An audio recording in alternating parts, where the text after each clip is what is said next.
ನಮಸ್ಕಾರ, ನಾನು ನಿಮ್ಮ ಡಾಕ್ಟರ್ ಶ್ವೇತಾ ಹೊನ್ನಂಗರ್, ಆಯುರ್ವೇದ ತಜ್ಞೆ, skin and hair expert, Lotus Ayurcare Ayurveda ಹಾಸ್ಪಿಟಲ್ನಿಂದ. ಇವತ್ತು ಟ್ಯಾಟೂ ಎಲ್ಲರಿಗೂ ಇಷ್ಟ, ಇದೊಂದು ಫ್ಯಾಷನ್ ಥರ ಆಗಿಬಿಟ್ಟಿದೆ ಈ ಯಂಗರ್ ಜನ್ರೇಷನಲ್ಲಿ. ಟ್ಯಾಟೂಯಿಂದ ಆಗೋ ಸ್ಕಿನ್ಗೆ ಏನು ಪರಿಣಾಮಗಳು ಅಥವಾ ಟ್ಯಾಟೂಯಿಂದ ಏನೇನು ಸೈಡ್ ಎಫೆಕ್ಟ್ಸ್ ಆಗಬಹುದು, ಈಸ್ ಇಟ್ ಸೇಫ್ ಅಂತ ತಿಳಿಯೋಣ. ಓಕೆ, ಈ ಟ್ಯಾಟೂ ಸುಮಾರು ದಿನದಿಂದ ಹಳೆ ಕಾಲದಿಂದನೂ ನಾವು ನೋಡ್ತಾ ಬಂದಿದ್ದೀವಿ. ಈ ಸ್ಪೆಷಲಿ ಹಿಂದೂಗಳ ಜನರಲ್ಲಿ ಹಾಕ್ತಾ ಇದ್ರು. ಡಿಸೈನ್ ಆಗಿರಲಿಲ್ಲ ಆವಾಗ, ಅದಕ್ಕೆ ಹಚ್ಚೆ ಅಂತ ಹೇಳ್ತಾ ಇದ್ವಿ. ಹಣೆ ಮೇಲೆ ಅಥವಾ ಬೆರಳುಗಳ ಮೇಲೆ, ಕೆಲವೊಂದು ಕೈಗಳ ಮೇಲೆ ಹಾಕ್ತಾ ಇದ್ರು.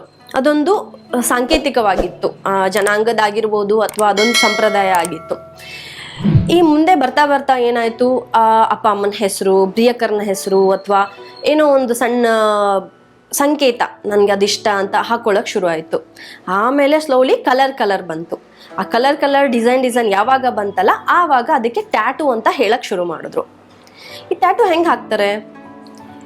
ಟ್ಯಾಟೂ ಅಂದರೆ ಈ ಮಲ್ಟಿಪಲ್ ನೀಡಲ್ಸ್ ಪ್ರಿಕ್ಕಿಂಗಿಂದ ಪಂಚರ್ ಮಾಡಿ deeper layer of the skin, ಈ 3 ಲೇಯರ್ಸ್ ಇರುತ್ತಲ್ಲ, ಡೀಪರ್ ಲೇಯರ್ ಡರ್ಮಿಸಲ್ಲಿ ಇಂಕ್ನ ಇಂಜೆಕ್ಟ್ ಮಾಡೋದು, ಅಲ್ಲೇ ಉಳಿಯುತ್ತದು. ಸೊ ಅಲ್ಲೇ ಉಳಿದಾಗ ಇದು ಪರ್ಮನೆಂಟ್ ಆಗಿ ಹೋಗುತ್ತೆ.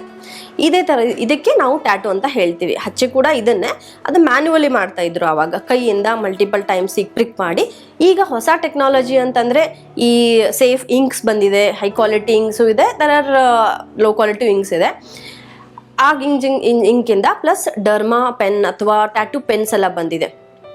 ನಮಗೆ ಪ್ರಿಕ್ ಮಾಡೋ ಅವಶ್ಯಕತೆ ಇಲ್ಲ, ನಾವು ಹಿಂಗೆ ತೊಗೊಂಡು ಹೇಳಿದ್ರೆ ಸಾಕು, the pen only do multiple pricking. So ಈ ರೀತಿ ಈಸಿ ಆಗಿದೆ. ಸೊ ಇನ್ನು ಟ್ಯಾಟೂ ಹಾಕಿಸ್ಕೊಳ್ಳೋದು ಸೇಫಾ ಬೇಡವಾ? ಒಂದು ವಿಷಯ ನೆನ್ಪಿಟ್ಕೊಳ್ಳಿ, ಟ್ಯಾಟೂ ಒಂದ್ಸರಿ ಹಾಕಿದ್ರೆ ಇದು ಪರ್ಮನೆಂಟೇ ನಿಮ್ಮ ಬಾಡಿಯಲ್ಲಿ. ಸೊ ಪರ್ಮನೆಂಟ್ ಆಗಿ ನಿಮಗೆ ಅದು ಬೇಕಾ ಬೇಡವಾ ಅಂತ ಯೋಚನೆ ಮಾಡಿ ನೀವು ಹಾಕಿಸ್ಕೋಬೇಕು. ಇಷ್ಟೆಲ್ಲ ಒಂದು ಸೇಫ್ ಆಗಿದೆ, ಈ ಟೆಕ್ನಾಲಜಿ ಚೆನ್ನಾಗಿದೆ, ಒಳ್ಳೆ ಇಂಕ್ ಬಂದಿದೆ, ಆದ್ರೂ ಕೆಲವೊಬ್ಬರಿಗೆ ಸೈಡ್ ಎಫೆಕ್ಟ್ಸ್ ಆಗುತ್ತೆ. ಅದೇನು ಅಂತ ನಾವು ತಿಳಿಯೋಣ. ಎಷ್ಟೇ ಜಾಗರೂಕರಾಗಿದ್ದರೂ ನಾವೆಲ್ಲ ಅದ್ರ ಬಗ್ಗೆ ಯೋಚನೆ ಮಾಡಿ ಅದ್ರ ಬಗ್ಗೆ ಕೇಳಿಕೊಂಡು ನಾವೆಲ್ಲ ಮಾಡಿದ್ರೂ ಕೂಡ ಏನೇನು ಚಾನ್ಸಸ್ ಇರುತ್ತೆ.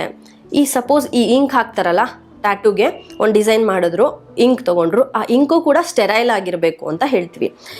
ಅದರಲ್ಲಿ ಕೂಡ ಕೆಲವೊಂದು ಇನ್ಫೆಕ್ಷನ್ ಇರಬಹುದು ಅಥವಾ ಆ ಬೇರೆಯವ್ರಿಗೆ ಯೂಸ್ ಮಾಡಿರೋ ನಿಬ್ಬು ಅಥವಾ ಯೂಸ್ ಮಾಡಿರ್ಬೋದು. ಅದಕ್ಕೆ ಸ್ಟೆರೈಲಿಟಿ ಇರಲಿಲ್ಲ ಅಂದರೆ ಇನ್ಫೆಕ್ಷನ್ ಆಗೋ ಚಾನ್ಸಸ್ ಇರುತ್ತೆ.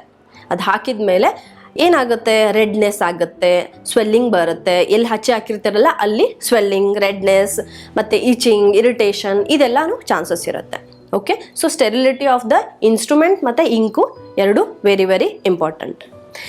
ಇನ್ನು ಕೆಲವ್ರದ್ದು ಏನಂತೂ ತುಂಬ ಸೆನ್ಸಿಟಿವ್ ಸ್ಕಿನ್ ಅಪ್ಪ, ನನಗೆ ಏನು ಚುಚ್ಚಿದ್ರೂ ಆಗಲ್ಲ, ಏನು ಹಚ್ಚಿದ್ರೂ ಆಗಲ್ಲ ಅಂಥವ್ರು, ಪ್ಲಸ್ ಎಕ್ಸಿಮಾ, ಸೋರಿಯಾಸಿಸ್ ಈ ಥರ ಕಾಯಿಲೆ ಇರೋರು ಹಚ್ಚಿ ಹಾಕಿಸ್ಕೋಬೇಕಂದ್ರೆ ಫಸ್ಟೇ ಈ ಟ್ಯಾಟೂ ಆರ್ಟಿಸ್ಟ್ ಹತ್ರ ನೀಟಾಗಿ ಮಾತಾಡ್ಬಿಟ್ಟು ಹಾಕಿಸ್ಕೋಬೇಕು. ಬಿಕಾಸ್ ಅವರಿಗೆ ಅಲರ್ಜಿಕ್ ರಿಯಾಕ್ಷನ್ಸ್ ಆಗೋ ಚಾನ್ಸಸ್ಸು ತುಂಬ ಇರುತ್ತೆ. ಈ ಎರಡೂ ನಾವು ನೋಡಿದ್ವಿ, ಆದರೂ ಸ್ಕಿನ್ನು ಒಂದೊಂದ್ಸರಿ ಒಪ್ಕೊಳ್ಳೋದಿಲ್ಲ. ಈ ಹೊಸ ಪಿಗ್ಮೆಂಟ್ ಅಥವಾ ಈ ಆ್ಯಕ್ಷನ್ ಏನು ಮಾಡ್ತೀವಲ್ಲ ಅದನ್ನು ಒಪ್ಕೊಳ್ಳೋದಿಲ್ಲ.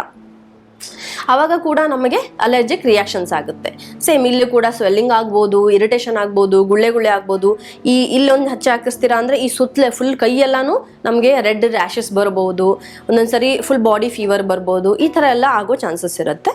ಇದಕ್ಕೆ ಅಲರ್ಜಿಕ್ ರಿಯಾಕ್ಷನ್ಸ್ ಅಂತ ಹೇಳ್ತೀವಿ. ನೆಕ್ಸ್ಟು, ಈಗ ಇಷ್ಟೆಲ್ಲ ಮಾಡಿದ್ರೂ ಕೂಡ ನೆಕ್ಸ್ಟ್ ಬರೋದು ಸ್ಕ್ಯಾರಿಂಗ್ ಅಥವಾ ಕಲೆ ಆಗೋ ಚಾನ್ಸಸ್ ಇರುತ್ತೆ. ಈ ಟ್ಯಾಟೂ ಜಾಗದಲ್ಲಿ ಇಂಪ್ರಾಪರ್ ಟ್ಯಾಟೂಯಿಂಗ್ ಟೆಕ್ನಿಕಿಂದ ಆಗಿರಬಹುದು ಅಥವಾ ಮಾಡೋದ್ರಲ್ಲಿ ಹೆಚ್ಚು ಕಮ್ಮಿ ಸರಿ ಮಾಡದೇ ಇದ್ರೆ ಆಗುತ್ತೆ. ಇನ್ನೊಂದು ಆಫ್ಟರ್ ಕೇರ್, ಈ ಮಾಡಿದ್ಮೇಲೆ ಮುಗಿತಾ ಇಲ್ಲ, ಅದಕ್ಕೆ ಪ್ರಾಪರಾಗಿ ಕೇರ್ ಮಾಡೋದಿರುತ್ತೆ, ಮಾಯ್ಶ್ಚರೈಸರ್ ಹಾಕೋದಿರುತ್ತೆ, ನೀರು ಹಾಕಬೇಕು ಹಾಕಬಾರ್ದು ಎಲ್ಲನೂ ನಿಮ್ಮ ಟ್ಯಾಟೂ ಆರ್ಟಿಸ್ಟ್ ಹೇಳ್ತಾರೆ. ಅದನ್ನು ನಾವು ಕರೆಕ್ಟಾಗಿ ಫಾಲೋ ಮಾಡಬೇಕು. ಸ್ಪೆಷಲಿ ಸನ್ ಎಕ್ಸ್ಪೋಜರ್ ಬೇಡ ಅಂತ ಹೇಳ್ತಾರೆ ಕೆಲವೊಂದು ದಿನ.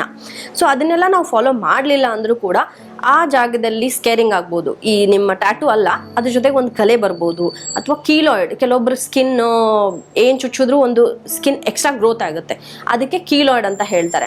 ಅದೂ ಒಳ್ಳೇದಲ್ಲ, ಅದೊಂಥರ ಉಬ್ಬು ಬಂದು ಇದು ಆಗುತ್ತೆ. ಆ ಟ್ಯಾಟೂ ಜೊತೆಗೆ ನಿಮಗೊಂದೊಂದು ಎಕ್ಸ್ಟ್ರಾ ಏನಂತಾರೆ ಗಿಫ್ಟ್ ಬಂದಂಗೆ ಆಗ್ಬಿಡುತ್ತೆ. That is not good. So ಇದನ್ನು ನಾವು ತಲೆಯಲ್ಲಿ ಇಟ್ಕೋಬೇಕು, ಸ್ಕೇರಿಂಗ್ ಆಗೋ ಚಾನ್ಸಸ್ ಇರುತ್ತೆ. Okay, next ink migration. ಈಗ ನಾವು ಒಂದು ಅಲ್ಫಾಬೆಟ್ ಬರೆದಿರ್ತೀವಿ, ಎ ಅಂತ ಬರೆದಿರ್ತೀವಿ.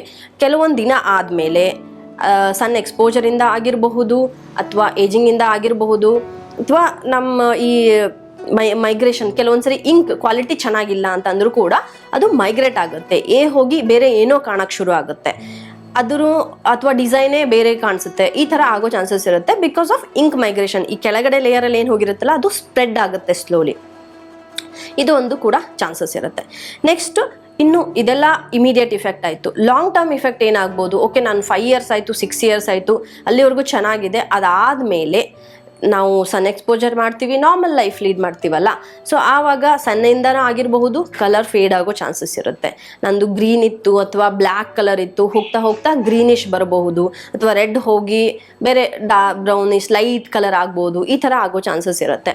ಒಂದು ನಾರ್ಮಲ್ ನಮ್ಮಲ್ಲೂ ಏಜಿಂಗ್ ಸೈನ್ಸ್ ಆಗುತ್ತೆ ಸ್ಕಿನ್ನಲ್ಲಿ, ಅಥವಾ ನ್ಯಾಚುರಲ್ ಸ್ಕಿನ್ ಚೇಂಜಸ್ ಏನಿರುತ್ತಲ್ಲ ಅದರಿಂದ ಕೂಡ ಈ ಡಿಸೈನೇ ಒಂದು ಬೇರೆ ಕಾಣಿಸುತ್ತೆ, ಅಥವಾ ಇಂಕ್ ಮೈಗ್ರೇಷನ್ ಆಗುತ್ತೆ, ಬ್ಲರ್ ಕಾಣಿಸುತ್ತೆ, ಇದರೆಲ್ಲ ಇಲ್ಲ ಅಂದನೂ ಕೂಡ ನಮಗೆ ಈ ಡಿಸೈನ್ ಚೇಂಜಸ್ ಆಗ್ಬೋದು. ಅದನ್ನು ನಾವು ತಲೆಯಲ್ಲಿ ಇಟ್ಕೋಬಹುದು, ಇದನ್ನು ನಾವು ತಲೆಯಲ್ಲಿ ಇಟ್ಕೋಬೇಕು.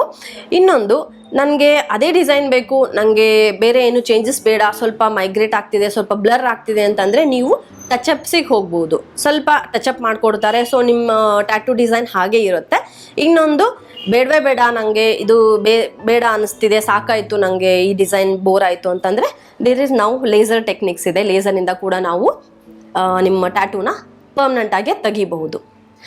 ಸೊ ಇಷ್ಟೆಲ್ಲ ಆದಮೇಲೆ ನಾವು ಈ ಓರಲ್ ಟ್ಯಾಟೂ ಸೇಫ್, ಬಹುತೇಕ ಜನರಲ್ಲಿ ಇದನ್ನು ಸೇಫ್ ಅಂತಲೇ ಹೇಳ್ಬೋದು. ಕನ್ಸಿಡರಿಂಗ್ ನೀವು ಒಳ್ಳೆ ಟ್ಯಾಟೂ ಆರ್ಟಿಸ್ಟ್ ಕಡೆಯಿಂದ ಹಾಕಿಸ್ಕೊಳ್ಬೇಕು, ಒಳ್ಳೆ ಕ್ವಾಲಿಟಿ ಇಂಕ್ನ ಯೂಸ್ ಮಾಡಬೇಕು, ಮತ್ತು ಆಫ್ಟರ್ ಕೇರ್ ಅಂತ ಇರುತ್ತಲ್ಲ ಅದನ್ನು ಕರೆಕ್ಟಾಗಿ ಫಾಲೋ ಮಾಡಬೇಕು. ಸೈಡ್ ಎಫೆಕ್ಟ್ಸ್ನ ಸ್ವಲ್ಪ ತಲೆಯಲ್ಲಿ ಇಟ್ಕೊಂಡು ನೀವು ಜಾಗರೂಕರಾಗಿದ್ದರೆ ಸಾಕು, ನಾವು ಟ್ಯಾಟೂ ಸೇಫ್ ಅಂತಲೇ ಹೇಳ್ಬೋದು. ಸೊ ವೀಕ್ಷಕರೇ, ಟ್ಯಾಟೂ ಹಾಕಿಸ್ಕೋಬೋದು, ಕರೆಕ್ಟಾಗಿ ಮೇಂಟೈನು ಮಾಡಿಕೊಂಡ್ರೆ ನೀವು ನಿಮ್ಮ ಲುಕ್ಕು, ನಿಮ್ಮ ಎನ್ಹಾನ್ಸ್ಮೆಂಟು ಚೆನ್ನಾಗಿರುತ್ತೆ. ಓಕೆ, ಇಷ್ಟು ಹೇಳಿ ನನ್ನ ಟಾಪಿಕ್ನ ಮುಗಿಸ್ತೀನಿ. ಮತ್ತೆ ಮುಂದಿನ ಟಾಪಿಕ್ ಜೊತೆ ಮತ್ತೆ ಬರ್ತೀನಿ. ನಮಸ್ಕಾರ.